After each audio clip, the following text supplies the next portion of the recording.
Hello बच्चों, स्वागत है आपका अपने YouTube channel AK smart learner में। बच्चों, आज की वीडियो में हम करेंगे क्लास 9 के चैप्टर नंबर 7 एक्सरसाइज 7.2 के क्वेश्चन नंबर 6 को। बच्चों, क्वेश्चन नंबर 6 हमारे सामने कह रहा है हमसे, एक ट्राइंगल है ABC जो आइसोसेलेस ट्राइंगल है, जिसमें AB जो है AC के बराबर है। AB जो है AC के बराबर है।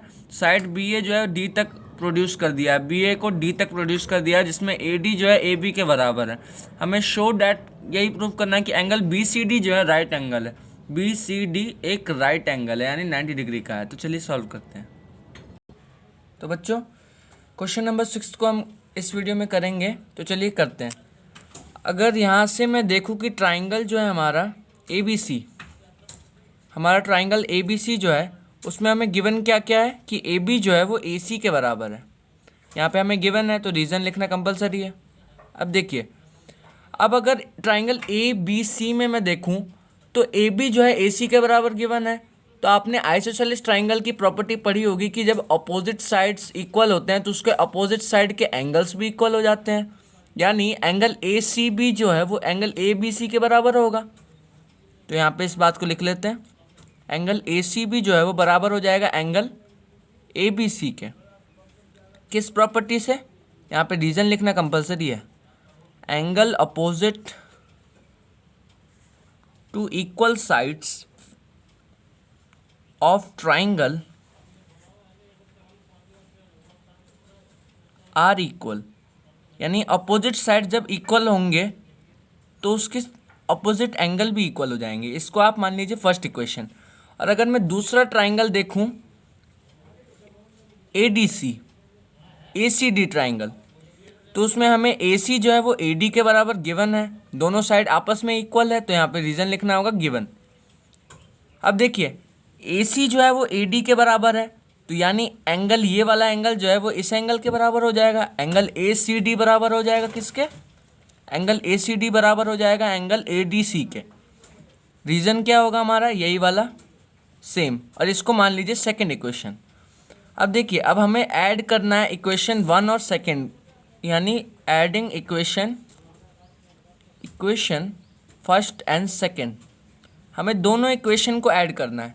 अब देखिए, हमें क्या करना है, LHS को LHS में जोड़ना है और RHS को RHS में।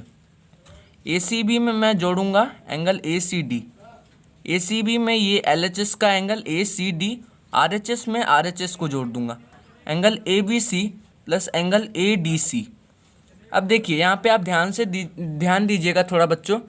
अब देखिए, एंगल ACB और एंगल ACD अगर मैं देखूँ तो बच्चों यहाँ आप देख सकते हैं एंगल ACB है, यहाँ पे देख सकते हैं एंगल ACB और एंगल ACD, ये पूरा एंगल बना रहे हैं BCD। यहाँ पे आप देख सकते हैं, एक बार और बता देता हूँ, एंगल ACB यानी ये वाला एंगल, एंगल ACD यानी ये वाला एंगल। तो ये दोनों एंगल आपस में जोड़ के कौन सा एंगल बना रहे हैं? Angle BCD।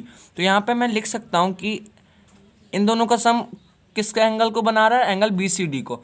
और देखिए, एंगल ABC जो है हमारा, यहाँ पे मैं एंगल ABC को ABC ही रहने देता हूँ। और देखिए, यहाँ पे ADC एंगल की जगह आप लिख सकते हैं एंगल BDC। ऐसा मैंने क्यों किया? क्योंकि हमें ये ऐसा इसलिए किया हमने क्योंकि हमें पूरा ट्राइंगल कंसिडर करना है, और इस पूरे ट्राइंगल को कंसिडर करके मुझे एंगल सम प्रॉपर्टी लगाकर ये प्रूव करना है कि एंगल BCD जो है एक राइट एंगल है। तो इसलिए मैंने यहाँ पे BDC लिख दिया। अब देखिए, यहाँ पे आप देख सकते हैं, अगर थ्योरी वाइज अगर आप समझेंगे कि एंगल ADC है, जैसे एंगल ADC यानी ये वाला एंगल, और एंगल BDC ये भी यही एंगल बना रहा है, तो ADC इसका आधा हो गया और पूरा एंगल BDC हो गया। तो इसलिए मैंने ADC की जगह BDC लिख दिया। अब देखिए, अब हमें क्या करना है इसके बाद। तो बच्चों, अब आप अपने पूरे ट्राइंगल पे ध्यान दें। अगर मैं RHS में एंगल, आपको दिख रहा होगा एंगल ABC और एंगल BDC, अगर मैं RHS में एक और एंगल जोड़ दूं, यानी तीसरा एंगल जोड़ दूं BCD। अब देखिए, एंगल ABC कहाँ है? ABC ये वाला एंगल, और दूसरा है दूसरा है BDC यानी BDC, ठीक है। और अगर मैं RHS में तीसरा एंगल जोड़ दूं, क्योंकि हमें एंगल सम प्रॉपर्टी लगानी है, तो तीसरा एंगल तो लेना ही पड़ेगा, क्योंकि ट्राइंगल के 3 एंगल का सम 180 डिग्री होता है। तो हमें क्या करना होगा, जब मैं यहाँ पे तीसरा एंगल बी सी डी जोड़ दूंगा तो ये एंगल सम प्रॉपर्टी बनाएगा। तो सबसे पहले हमें यहाँ पे लिखना होगा adding angle B C D on both sides. इसका पर्पस अभी आपको पता चलेगा कि आखिर ऐसा क्यों किया। अब देखिए LHS में भी मैं एंगल बी सी डी जोड़ दूंगा, इस तरफ भी एंगल बी सी डी जोड़ दूंगा, और अभी अभी कहा कि both side B C D जोड़ना है एंगल, तो यहाँ पे भी मैं लिख देता हूँ angle A B C plus angle B D C plus angle B C D. तो ऐसे करके हमने 3 एंगल जोड़ लिए हैं। ये तीनों एंगल का सम आ जाएगा कितना, 180 डिग्री। यही इसका पर्पस था कि हमें एंगल सम प्रॉपर्टी लगानी थी। और क्या होता है कि अगर कोई दो चीज़ें आपस में बराबर हो और हम दोनों तरफ एक इक्वल चीज़ को ऐड कर देते हैं, यानी बी सी डी और बी सी डी इक्वल चीज़ को ऐड कर देते हैं, तो उससे इक्वेशन पर कोई फ़र्क नहीं पड़ता है। तो यहाँ पे मैंने एंगल बी सी डी को जोड़ा ताकि 180 आ जाए। अब देखिए, अब ये angle B C D 2 times of angle B C D हो गया, और इन तीनों एंगल्स का सम करूँगा तो क्या होता है वो 180 डिग्री। आपने पढ़ा होगा एंगल सम प्रॉपर्टी, यहाँ पे रीज़न आप लिख सकते हैं एंगल सम प्रॉपर्टी, यहाँ पे मैंने शॉर्ट में लिख दिया है।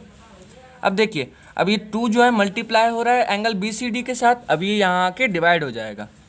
तो एंगल बी सी डी जो है 180 डिग्री अपॉन 2, यहाँ से ये हो गया हमारा 90 डिग्री प्रूव।